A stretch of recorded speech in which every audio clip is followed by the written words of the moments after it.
भूर्भुवः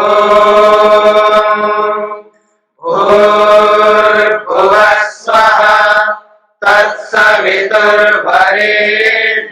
भर्गो देवस्य धीमहि धियो यो नः प्रचोदयात्।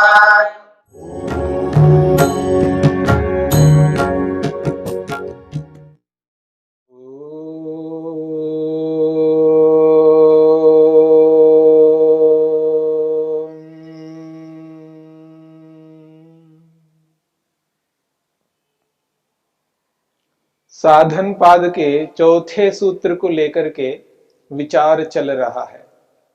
अविद्या क्षेत्रम उत्तरेशम प्रसुप्त तनो विच्छिन्नोदाराणाम। अविद्या को क्षेत्र यानी प्रसव भूमि कहा है। अस्मिता, राग, द्वेष और अभिनिवेश का। और ये पांचों क्लेश चार अवस्थाओं में रहते हैं। क्लेशों की एक अवस्था है प्रसुप्त, जिसकी चर्चा हमने की है। जो सोए हुए रहते हैं, कार्यरत नहीं रहते हैं, अलग अलग अवस्थाओं में वो क्लेश उभरते हैं। मनुष्य की प्रत्येक अवस्था में प्रत्येक क्लेश उभरता हो ऐसा नहीं है। बाल्यावस्था में जो क्लेश नहीं उभरने चाहिए वो उभरेंगे नहीं। युवावस्था वाले क्लेश बाल्यावस्थाओं में उभर नहीं सकते, और बाल्य अवस्था में उभरने वाले जो क्लेश है वो युवावस्था में उभरते नहीं। मनुष्य शरीर में जो क्लेश उभरने चाहिए वे क्लेश मनुष्येतर योनियों में उभरते नहीं हैं। अलग अलग योनि के अलग अलग प्रकार के क्लेश।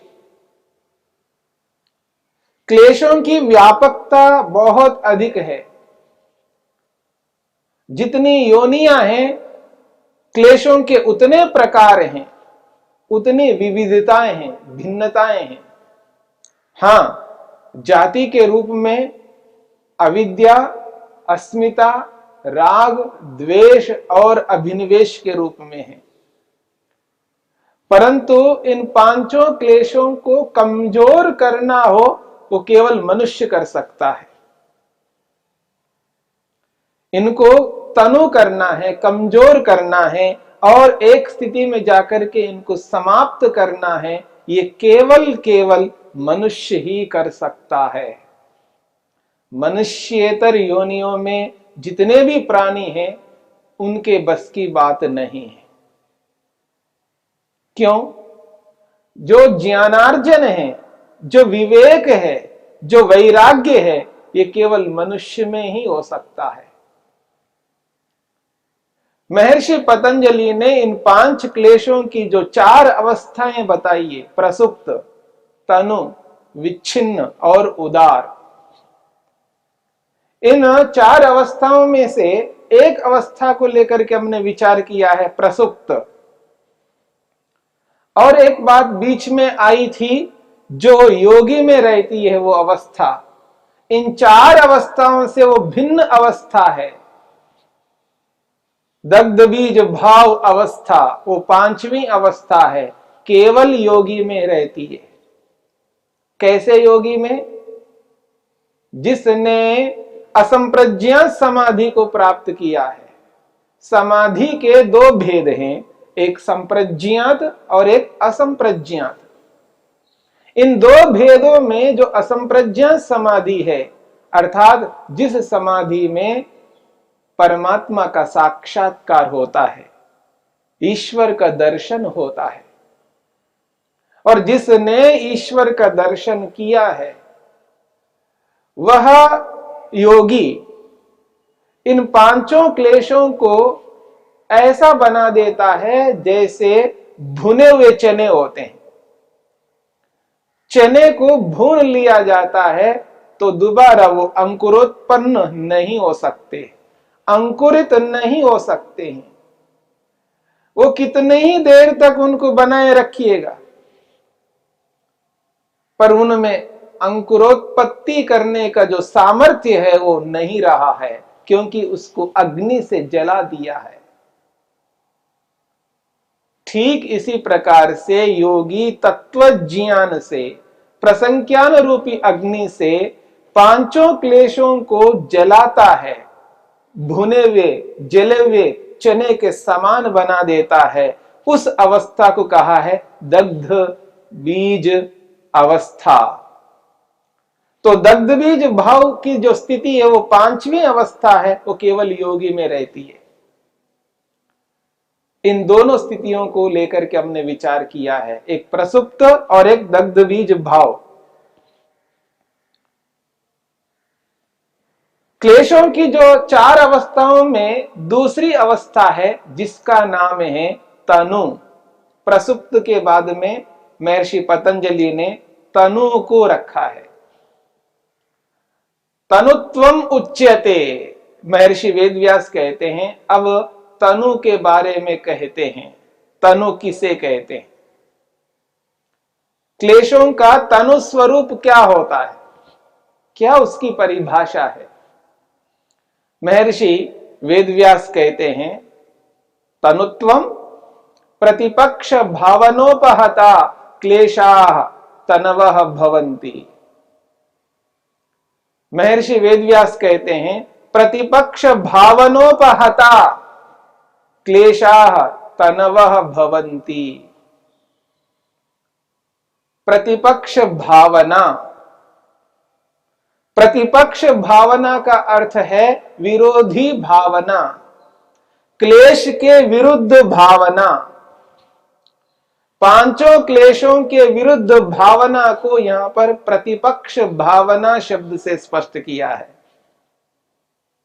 जैसे राग के विरोध क्रोध है, द्वेष है, द्वेष के विरुद्ध राग है, जैसे इन दोनों में भेद है, विरोधी भाव है, ठीक इसी प्रकार इन पांचों क्लेशों के जो विरोधी भावना है, उस विरोधी भावना से क्लेश तनु हो जाते हैं, यानी कमजोर हो जाते हैं। और वह जो विरोधी भावना है, उस विरोधी भावना को लाने वाला यदि कोई है, वो है क्रियायोग। क्रियायोग के माध्यम से विरोधी भाव मन में उत्पन्न करके इन क्लेशों को दबाया जाता है, कमजोर किया जाता है। पर ये तप, स्वाध्याय, ईश्वर प्रणिधान, इनको जब व्यक्ति अपने जीवन में धारण कर लेता है, अर्थात जब तप करने लगता है, तपो द्वंद्व सहनम, तब उसको कहते हैं जो द्वंद्वों को सहन करना है। जब हानि लाभ, गर्मी सर्दी, भूख प्यास, इन सब को सहन करता है, मान अपमान को सहन करता है। इतना ही नहीं, जब मन के अंदर वो क्रोध उभरने लगता है, उसको दबाने लगता है, उसको रोकने लगता है, रोकने के जो भाव है वो पैदा करता है। जब योगाभ्यासी को यह स्पष्ट समझ में आता है, जब मेरे मन के अंदर गुस्सा क्रोध आने लग रहा है, तो उसको रोकने के लिए वो चेष्टा करता है, वो तत्वज्ञान लाता है, यथार्थता को लाता है और उसको रोके रखता है। जब उसको रोकता है तो उसको सहन नहीं होता है, पर उसको सहन करता है। जब उसको रोके रखने में जो कष्ट होता है, उसको सहन करता हुआ उसको रोकने लगता है, तो जो सहन करना है यही तो तप है। जब व्यक्ति तप को अपनाता है, जो आवेग आ रहा है मन में, जो काम क्रोध लोभ मोह ईर्ष्या अहंकार रूपी आवेग जब मन के अंदर उभरते हैं, उन आवेगों को वो रोके रखता है। और उनके विरुद्ध विचार मन में लाता है। काम नहीं करना, क्रोध नहीं करना, ईर्ष्या नहीं करना, अहंकार नहीं करना, ये विरोधी भावों को मन में उत्पन्न करता है। जब बार बार क्लेश व्यक्ति को परेशान करते हैं, तब तप के माध्यम से उनको रोकता है। प्रतिपक्ष भावना, विरोधी भाव मन में लाना है। देखने की इच्छा हो रही है जिसको देखना नहीं है, देखने से हानि है, अपने लक्ष्य से भटक जाएगा व्यक्ति। जिसे देखना नहीं है उसको देखने की इच्छा उत्पन्न हो रही है, क्योंकि राग है अंदर। वो राग रूपी क्लेश व्यक्ति को उस विषय की ओर प्रवृत्त करता है। वो राग रूपी क्लेश जो है विषय की ओर अग्रसर करने लगता है व्यक्ति को। तो तब वो नहीं देखने का भाव उत्पन्न करता है। नहीं देखूंगा, यदि उसको देखूंगा तो जिस लक्ष्य को लेकर के मैं चल रहा हूं उस लक्ष्य में अवरोध उत्पन्न होगा, रुकावट उत्पन्न होगा, मैं आगे नहीं बढ़ पाऊंगा। उधर देखने लग जाऊंगा तो इधर नहीं देख पाऊंगा जिसको देखना चाहिए। यदि उधर सुनने लग जाऊंगा तो जिसको सुनना चाहिए वो नहीं सुन पाऊंगा। जो मेरे को पढ़ना चाहिए वो नहीं पढ़ पाऊंगा। जो मेरे को उद्यम करना चाहिए, उत्कृष्ट मेहनत पुरुषार्थ करना चाहिए अपने लक्ष्य की ओर आगे बढ़ने के लिए, वो नहीं कर पाऊंगा, क्योंकि मेरी शक्ति उधर लग रही है जो नहीं देखना है, जो नहीं सुनना है। तो तप को जब अपनाता है तो ये जो क्लेश है, ये क्लेश दबने लग जाते हैं, कमजोर होने लगते हैं। फिर भी ये क्लेश बार बार व्यक्ति को आकृष्ट करते हैं, विषयों की ओर अग्रसर करने लगते हैं। तो योगाभ्यासी को स्वाध्याय करना चाहिए। उनके विरोधी भावों को बताने वाले शास्त्रों को अपने समक्ष रखना चाहिए। जब शास्त्रों को पढ़ता है तो क्यों नहीं करना चाहिए, क्यों नहीं देखना चाहिए, क्यों नहीं सुनना चाहिए, इसके बारे में बोध होता है।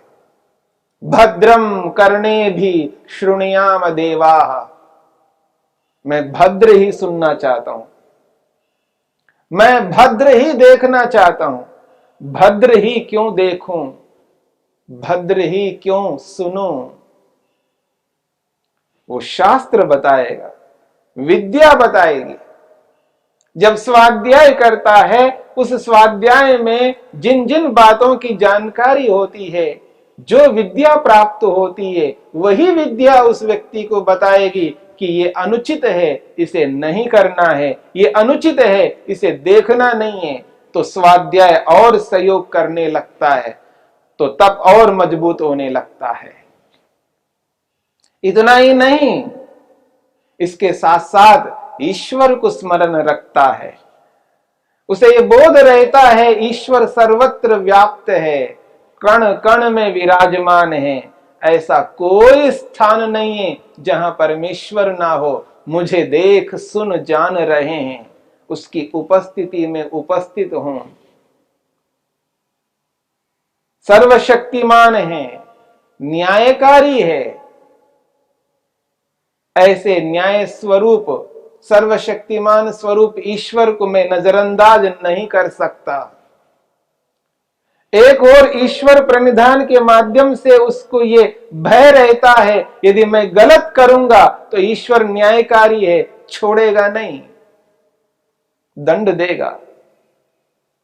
तो ईश्वर के दंड से, ईश्वर की शक्ति से, ईश्वर की सर्वज्ञता से एक और डर लगने लगता है। और एक और व्यक्ति स्वाध्याय करता है तो उससे और अधिक पुष्ट होने लगता है कि हाँ, मुझे ये नहीं देखना है तो नहीं देखना, क्योंकि इसे देखने लगूंगा तो जिसको देखना है वो नहीं देख पाऊंगा। इस कारण मैं अपने लक्ष्य की ओर आगे बढ़ नहीं पाऊंगा। इस प्रकार से प्रतिपक्ष भावों को मन में लाते हुए व्यक्ति उन क्लेशों को कमजोर करने लगता है। क्लेशों को कमजोर करना सरल नहीं है। क्लेशों को कमजोर बिना तप के नहीं किया जा सकता। क्लेशों को कमजोर बिना स्वाध्याय के नहीं किया जा सकता। बिना ईश्वर प्रणिधान के क्लेशों को कमजोर नहीं कर सकते। इन बातों को समझना है।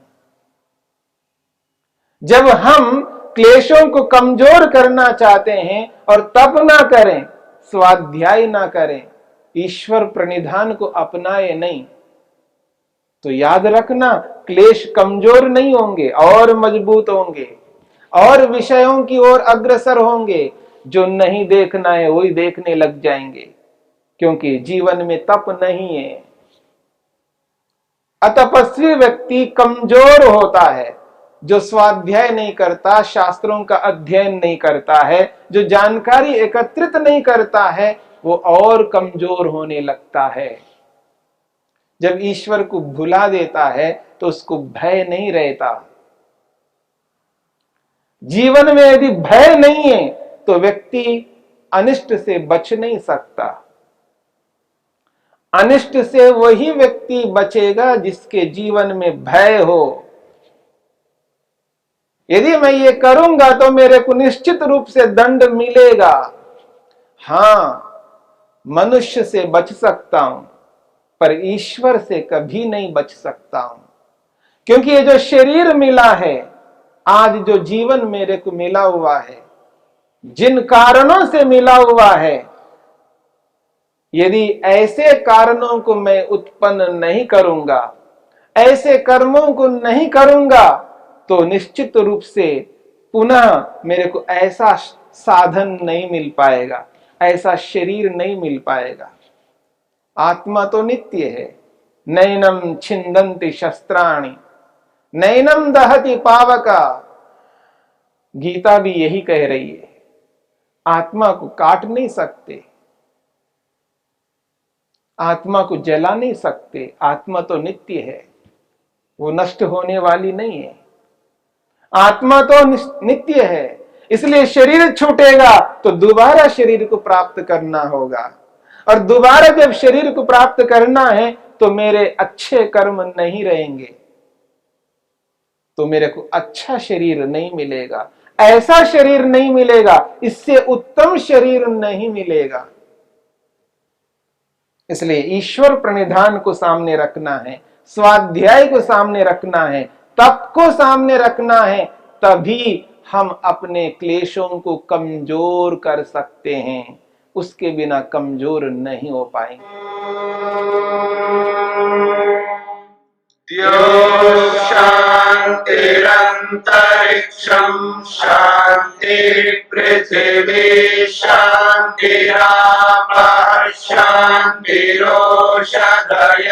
शांतिः वनस्पतयः शांतिर्विश्वे देवाः शांतिर्ब्रह्म शांति सर्वं शांति शांतिरेव शांति क्षमा शांतिरेधि। ओम शांति शांति शांति।